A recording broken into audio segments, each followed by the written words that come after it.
গৌরস্থানের পাশ দিয়ে গ্রামের ভেতরে যাওয়া আসার রাস্তা। ওই রাস্তা দিয়ে দিনের বেলায় যাতায়াতে কোনো সমস্যা হতো না, কিন্তু রাত হলেই নামতো বিপত্তি।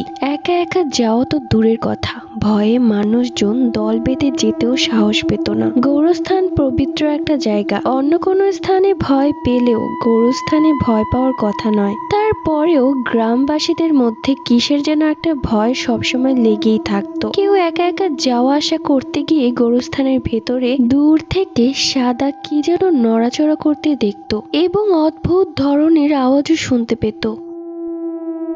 হঠাৎ একদিন বয়স্ক একজন লোক সন্ধ্যার পর পর ওই পথ দিয়ে গ্রামের দিকেই আসছিল। লোকটি নিজের কাজে শহরে গিয়েছিল, কিন্তু শহর থেকে আসতে দেরি হওয়ার কারণে তার সন্ধ্যার পরে যাত্রা।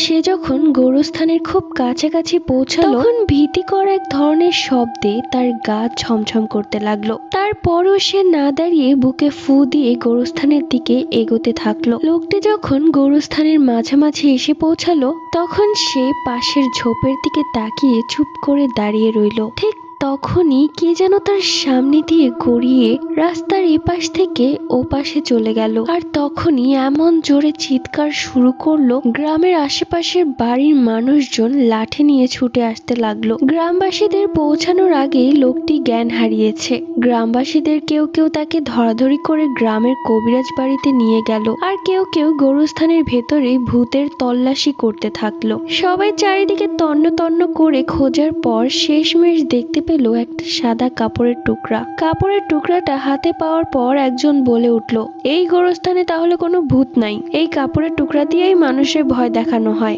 তাহলে এই কাজটা করে গ্রামের দুষ্ট পোলাপানরা। সকলের মধ্যে অনেক আগে ভয় পাওয়া একজন লোক উপস্থিত ছিল।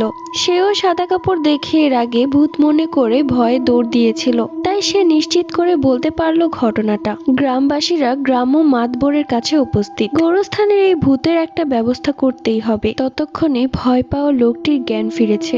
সে তার সাথে ঘটে যাওয়া ঘটনাটি খুলে বলল মাতবরের সামনে। এসব ঘটনা শুনে মাতবর সহ গ্রামের গণ্যমান্য ব্যক্তিরা রেগে আগুন।